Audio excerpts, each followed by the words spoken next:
शप्रेम साहिब बंदगी साहिब, आप सभी मित्रों का हमारे YouTube चैनल पर हार्दिक स्वागत है, अभिनंदन है।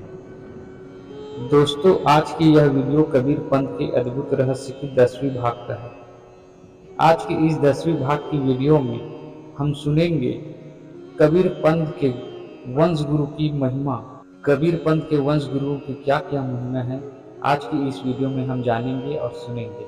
तो चलिए दोस्तों, आज की यह वीडियो हम शुरू करते हैं। शप्रेम साहिब बंदगी साहिब। सदगुरु कबीर साहब के आदेशानुसार धनी धर्मदास जी साहब अपनी अंतिम समाधि लेने के लिए जब जगन्नाथपुरी उड़ीसा पहुंचे, तब उनके जीवन काल के मात्र 13 ही दिन शेष बचे हुए थे। 13 दिन पूर्ण होने के पश्चात विक्रम संवत 1569 के फागुन मास की पूर्णिमा दिन शुक्रवार के तीसरे पहर पर धनी धर्मदास जी साहब समाधि में पौड़ गए।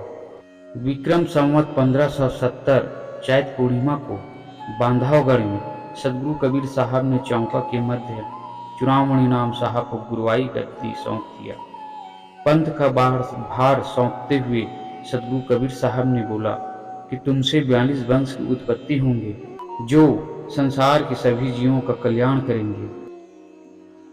सदगुरु कबीर साहब के कुछ इस प्रकार से वचन। अहो चूड़ामणि बैठो भाई, दृढ़ता होय करो गुरुवाई। वंश 42 तुम्हरे वंशा, सकल जीव तारे जगहंसा। मुक्तामणि नाम साहब को कबीर पंथ के गुरुवाई गद्दी मिलने के तत्पश्चात ही कबीर पंथ की वंश परंपरा गुरु गद्दी आरंभ हो गई। बांधवगढ़ की देखभाल के लिए योग्य शिष्य की नियुक्ति कर पंथ श्री चूड़ामणि नाम साहब हसदेव नदी के किनारे कोरबा में आ पहुंचे।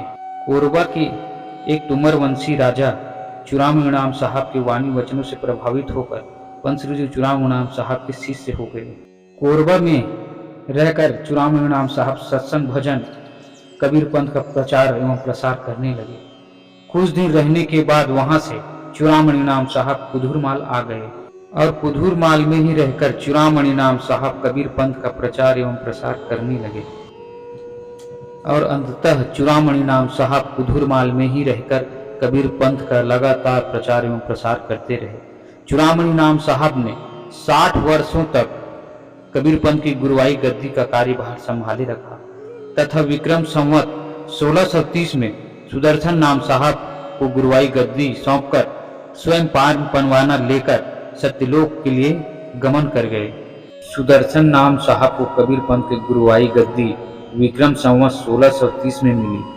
पंथ श्री चूड़ामणि नाम साहब से कबीर पंथ की गुरु गद्दी मिलने के बाद सुदर्शन नाम साहब कुधुरमाल में ही रहकर कबीर पंथ का प्रचार एवं प्रसार करने लगे।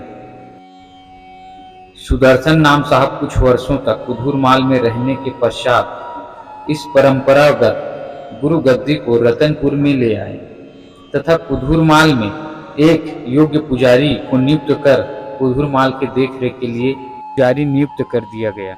सुदर्शन नाम साहब 60 वर्षों तक गुरुवाई गद्दी को संचालन करने के पश्चात संवत 1690 में सुदर्शन नाम साहब ने कुलपति नाम साहब को गद्दी का भार एवं कबीर पंथ का भार सौंपकर स्वयं सतलोक प्रयाण कर गए। सुदर्शन नाम साहब जी की समाधि रतनपुर बिलासपुर के समीप में स्थित है, जो आज भी कबीर पंथियों के लिए आस्था का बहुत बड़ा केंद्र बना हुआ है। सुदर्शन नाम साहब ने सतलोक जाने से पहले कबीर पंथ की गुरुवाई गद्दी का भार पंथ श्री कुलपति नाम साहब को विक्रम संवत 1590 में सौंप दी गई थी। कुलपति नाम साहब कुछ समय पश्चात ही गुरु गद्दी को रतनपुर से पुनः कुधुरमाल ले गए। 60 वर्ष की अवधि तक कुलपति नाम साहब ने इस गुरु गद्दी पर विराजमान रहने के पश्चात संवत 1750 में प्रमोद गुरु बालापीर को कबीर पंथ की गुरुवाई गद्दी की भार सौंप दी गई थी। प्रमोद गुरु साहब को कबीर पंथ की गुरुवाई गद्दी होने के पश्चात ही प्रमोद गुरु साहब के अनेक चमत्कारीपूर्ण घटनाओं का उल्लेख मिलता है। कहा जाता है कि एक बार प्रमोद गुरु साहब पंथ प्रचार करते हुए विक्रम संवत 1765 में जमात सहित दिल्ली पहुंचे हुए थे। तब मुगल बादशाह बहादुर शाह उनसे बहुत प्रभावित हुए थे। बादशाह को आपने बाल रूप में दर्शन दिए, तब आपको उन्होंने बाला पीर नाम से पुकारा। तब से प्रमोद गुरु का नाम प्रमोद गुरु बाला पीर नाम से प्रसिद्ध हो गया। विक्रम संवत 1775 तक पंथ की संचालन के बाद प्रमोद गुरु बाला पीर साहब ने पान परवाना लेकर सत्यलोक चले गए तथा जाने से पहले कबीर पंथ की गुरुआई गद्दी का भार पंत श्री हुजूर केवल नाम साहब को सौंप दिए थे। सप्रेम साहिब बंदगी साहिब। दोस्तों, यह वीडियो कबीर पंथ के अद्भुत रहस्य का 10वें भाग का है। यह वीडियो आपको कैसा लगे हमें कमेंट कर जरूर बताइएगा। अपना राय हमारे साथ जरूर शेयर करिएगा। और दोस्तों, यह वीडियो आपको अच्छा लगा हो तो इस वीडियो को अपने दोस्तों के साथ में शेयर करिए, ज़्यादा से ज़्यादा शेयर करिए, ताकि कबीर पंथ का, हमारे सद्गुरु कबीर साहब के पंथ के बारे में ज़्यादा से ज़्यादा लोगों तक जानकारी हो सके, कबीर पंथ को ज़्यादा से ज़्यादा लोग जान सके। इसलिए आप इस वीडियो को शेयर जरूर करिए। दोस्तों, हम मिलेंगे इस वीडियो के 11वें भाग पर।